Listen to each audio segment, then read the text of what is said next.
আমাদের সর্বোচ্চ দিয়ে যেমন দেশকে স্বাধীন করেছি, এই ৩০ লক্ষ মানুষকে স্বাধীন করার দায়িত্ব এদেশের ১৮ কোটি মানুষের। পারবো না ইনশাআল্লাহ। দেশের চিরন্ত শত্রু হলো ইন্ডিয়া, চিরন্তন শত্রু। আমরা এক সন্ধ্যা ভাত খাবো না, ওই ভাতের টাকা আমরা ৩০ লক্ষ ভাইকে পাঠিয়ে। বাংলাদেশের মধ্যে আঘাত হানলে পাকিস্তান বসে থাকবে না, বাংলাদেশের মধ্যে আঘাত হানলে চীন বসে থাকবে না, বাংলাদেশের মধ্যে আঘাত হানলে আর ভারতকে ঘেরা মুসলিম রাষ্ট্রগুলো থেমে থাকবে না।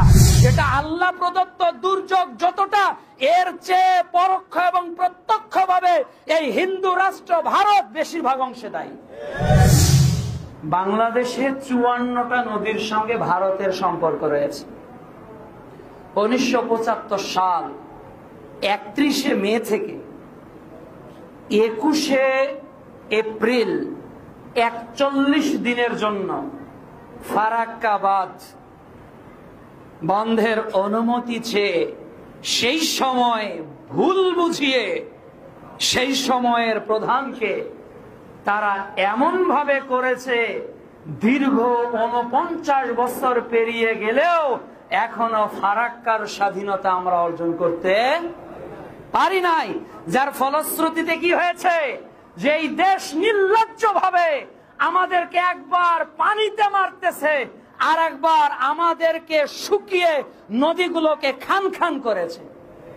এই বাংলাদেশের চিরন্ত শত্রু হলো ইন্ডিয়া, চিরন্তন শত্রু। মুসলমানদেরকে একটা আশ্বস্ত করতে চাই, ভৌগোলিক ম্যাপে ভারত আমাদেরকে ঘিরে আছে, এটা আপাতত দৃষ্টিতে দেখতে পারলেও ভারতের সব রাজ্যকে এমন রাজ্য ঘিরে আছে যারা বাংলাদেশের সাপোর্টার। বাংলাদেশের মধ্যে আঘাত হানলে পাকিস্তান বসে থাকবে না, বাংলাদেশের মধ্যে আঘাত হানলে চীন বসে থাকবে না, বাংলাদেশের মধ্যে আঘাত হানলে আর ভারতকে ঘেরা মুসলিম রাষ্ট্রগুলো থেমে থাকবে না। কাজেই বাংলাদেশকে ঘিরে ভারত নেই, বরং ভারতকে ঘিরেই গোটা মুসলিম বিশ্ব একেবারেই চোখ মেলে আছে। যদি রেড সিগন্যাল পাই, পাল্টা জবাব আমরাও দিতে পারবো ইনশাআল্লাহ। কাজে আপনারা হতাশ হবেন না, মনে করিয়েন না যে অল্প একটু সীমানায় তারা আমাদেরকে অনেক কিছু করতে পারবে।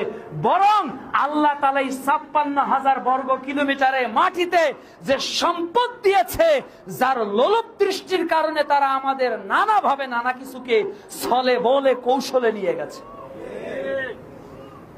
আজকে সুন্দরবন, যেটা আমাদের বাংলাদেশের বিভিন্ন দুর্যোগকে মোকাবেলার প্রোটেক্টেড সেল, এইটাকে আজকে ফারাক্কা বাঁধের কারণে ক্ষতিগ্রস্ত হতে হচ্ছে না, পর্যায়ক্রমে ধ্বংসের দিকে চলে যাচ্ছে।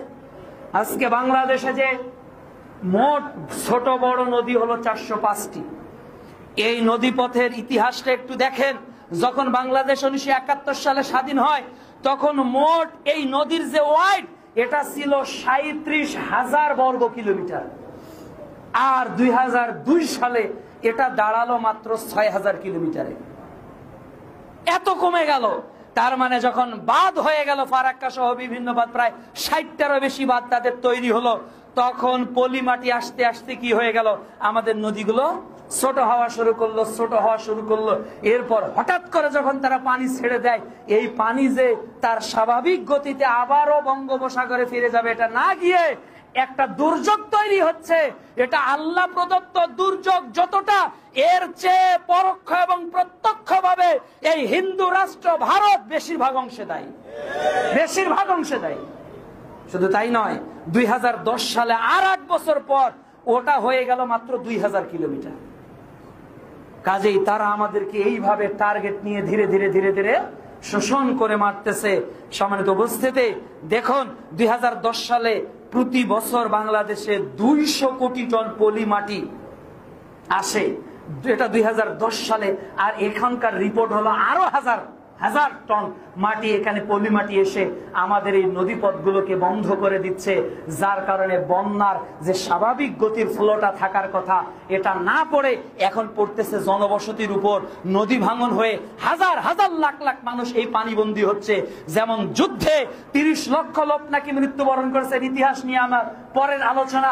আজকে ৩০ লাখ মানুষ যে পানিবন্দী, এর পিছনেও তারা প্রত্যক্ষ এবং পরোক্ষভাবে মূল দায়ী হলো তারা। আমি মনে করি তাদের সমঝোতার চুক্তি নয়, তাদের বিরুদ্ধে আন্তর্জাতিক মহলে মামলা করা অতীব জরুরি। এই আল্লাহর দেওয়া পানিকে নদী শাসন করার ইখতিয়ার আল্লাহ কোনো মানুষকে দেয় নাই। সম্মানিত উপস্থিতি, আসুন আল্লাহ রাব্বুল আলামিন এর নিকট আমরা দোয়া করি, আল্লাহ রাব্বুল আলামিন এই ফিতনা থেকে এই দেশকে রক্ষা করুন। আল্লাহ তাআলা যেন মুসলমানদের ঈমানি শক্তিকে আরো বাড়িয়ে দেয়। আমরা একথা আরো জেনে ভালো লাগলো যে তারা বাধা দেওয়ার কারণে মানুষ এখন ইন্ডিয়ার পণ্য না ইন্ডিয়াকেই বয়কট করা শুরু করেছে। আলহামদুলিল্লাহ, ওয়া মাকারু ওয়া মাকার আল্লাহ। তোমার দেশের পেঁয়াজ ছাড়াও আমার চলবে, আমরা পেঁয়াজ উৎপাদন করব। এর পরেও যারা আমাদেরকে বানে মারে, আমাদেরকে ডাঙ্গা দিয়ে মারে, নদী অঞ্চলে লাখ লাখ মানুষ কি বলে মাছ চাষ করত, তারা মৎস্যজীবী ছিল, আজকে শুকিয়ে মারছে, ডুবিয়ে মারছে। এরা শুধু পানি দিয়ে মারতেছে না, আজকে বাংলাদেশের মানুষের জীবিকার উপর তারা হাত পর্যন্ত তুলেছে। কাজে তাদের সঙ্গে আমাদের স্বাভাবিক কোনো আপোষ থাকার কথা নয়। এই জন্য আমাদের এই পরিস্থিতিতে করণীয় অনেকগুলো আছে। এক নম্বর হলো তাওয়াক্কালতু আলাল্লাহ, আল্লাহর উপর ভরসা করতে হবে। সূরা তালাক অধ্যায় 3, আল্লাহর উপর ভরসা।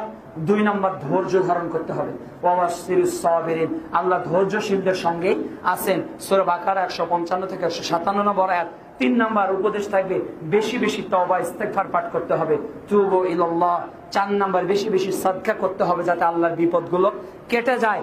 আর 5 নম্বর হলো সচেতনতা অবলম্বন করতে হবে। আল্লাহ তাআলা যেন পরবর্তীতে এই দেশে যারাই কর্ণধার আসুক, এই প্রতিপক্ষ রাষ্ট্রগুলোর এই রকম ব্লুলুক দৃষ্টি থেকে আগে থেকে যাতে আমরা ব্যবস্থা করতে পারি, আল্লাহ যেন তৌফিক দান করেন। এখন আমাদের জন্য করণীয় কি? একটা হাদিস রাসূল সাল্লাল্লাহু আলাইহি ওয়াসাল্লাম বলছেন, ওয়াল্লাহু ফি আউনিল আবদ মা কানাল আবদু ফি আউনিল আখি।